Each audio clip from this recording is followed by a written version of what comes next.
July 20 నుంచి ప్రారంభమయ్యే parliament సమావేశాలు వాడివేడిగా సాగనున్నాయి. చర్చిద్దాం. మనకు అందుబాటులో ఉన్నారు డాక్టర్ జయరాం గారు, రాజకీయ విశ్లేషకులు, పైల కృష్ణారెడ్డి గారు, బీజేపీ నాయకులు, మానవతరాయ్ గారు, కాంగ్రెస్ నాయకులు. అందరికీ నమస్కారం అండి.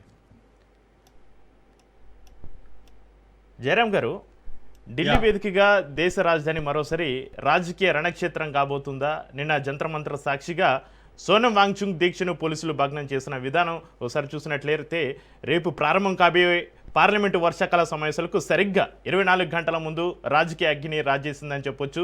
సభ లోపల బిల్లుల యుద్ధం కంటే బయట జరుగుతున్న ఈ విద్యార్థి ఘర్షణే కేంద్రానికి పెద్ద సవాల్గా మారబోతుందా జయరాం గారు? చక్రి, మీకు ప్యానెల్లో ఉన్న మిత్రులకు, రాజ్ న్యూస్ ప్రేక్షకులకు మరొకసారి నమస్కారాలు. ఇక్కడ నిజంగా మీరు అడిగిన ప్రశ్న చాలా గొప్పది, అది చాలా కీలకమైనది కూడా. ఓదికు శీతాకాలం సమావేశాలకు నిజంగా కనుక దానికి క్లియర్ కట్గా ఉండడానికి ఇంత భయపడిందా కేంద్ర ప్రభుత్వం అనే అనుమానాలు ప్రజలకు ఈరోజు చాలా క్లియర్గా కళ్ళ ముందు కనిపిస్తుంది. ఇంత పెద్ద ప్రభుత్వము ఒక్క వ్యక్తికి, సోనం వాంగ్చుక్ అనే ఒక వ్యక్తికి, ఒక ఇంజనీరు, ఒక అభ్యుదయవాది, ఒక రిఫార్మరు, ఇంకా చెప్పాలంటే నూతన విద్యా విధానాన్ని ఎలా ఉండాలో అదే టెక్నికల్ గా దాన్ని ఇట్లా ఉంచాలి అనే విధానాన్ని తీసుకొచ్చి ఆయన లైఫ్ హిస్టరీని 3 Idiots సినిమా, అమీర్ ఖాన్ తెలుగులో స్నేహితుడు, విజయ్ ఇప్పుడు సీఎం విజయ్ తన తెలుగులో స్నేహితుడిగా చేశారు. సో దాన్ని ఆ సినిమా తన లైఫ్ హిస్టరీని తీసుకొని చేసింది. సో అదే విషయాన్ని అనేక మంది, సో సినిమా యాక్టర్లు, రాజకీయ నాయకులు, విద్యార్థులు, ఉద్యోగులు అనేక మంది మద్దతు వస్తున్న టైం లోపల ఆయనను మీరు 21 రోజు తర్వాత దొంగచాటుగా వచ్చి పరదాలు కప్పి ఎత్తుకెళ్ళడం అనేది దేనికి? సో ఇక్కడ ప్రభుత్వము మాట్లాడలేని పరిస్థితిలో ఉందా, మాట్లాడడానికి భయపడుతుందా అని ఈరోజు ప్రజల లోపల విచారించుకొని డిస్కస్ చేస్తున్న విషయాలు.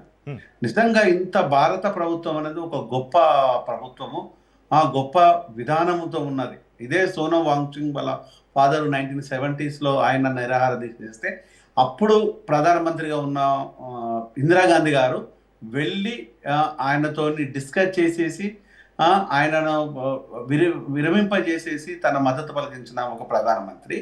మరి అప్పటి నుంచి ఇప్పటికి వచ్చే ప్రధానమంత్రి ఎందుకు కనీసము మాట కూడా మాట్లాడకుండా నో వర్డ్స్ నో సిటిజన్స్ అనే విధంగా కనీసం ఒక మాట కూడా మాట్లాడకుండా ఎత్తుకెళ్ళిపోవడానికి దేనికి కారణం? నిజంగా ప్రజాస్వామ్యం, ఇంత పెద్ద ప్రజాస్వామ్యం లోపల ఇంత చిన్న వ్యక్తికి కూడా భయపడాల్సినది ఉందా?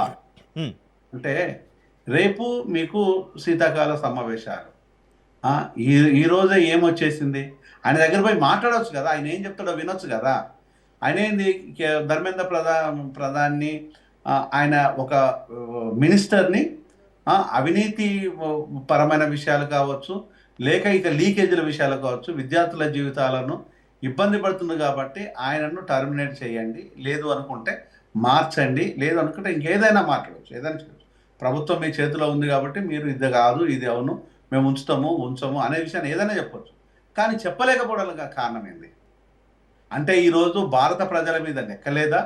అంటే భారత ప్రభుత్వం రాజ్యాంగబద్ధంగా నడవట్లేదా? లేకపోతే భారత ప్రభుత్వం లోపల మీరు లేరా? లేకపోతే భారత ప్రభుత్వంలో అడగడం మీకు ఇష్టం లేదా?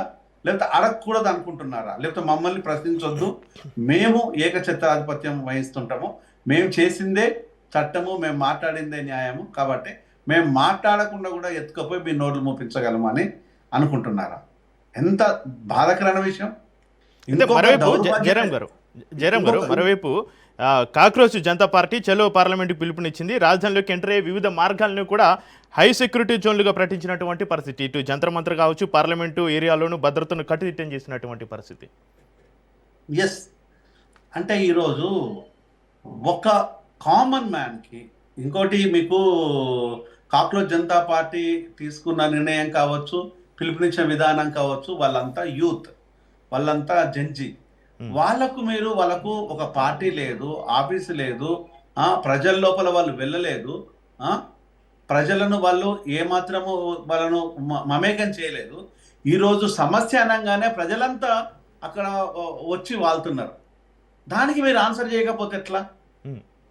అంటే విశ్వగురు అనుకునే మోడీ గారికి ఇంత చిన్న విషయం లోపల ఇంత చిన్న విషయం లోపల ఎందుకు జరుగుతలేదు అనేది ప్రశ్న, ఎందుకు రావటం లేదనేది ప్రశ్న.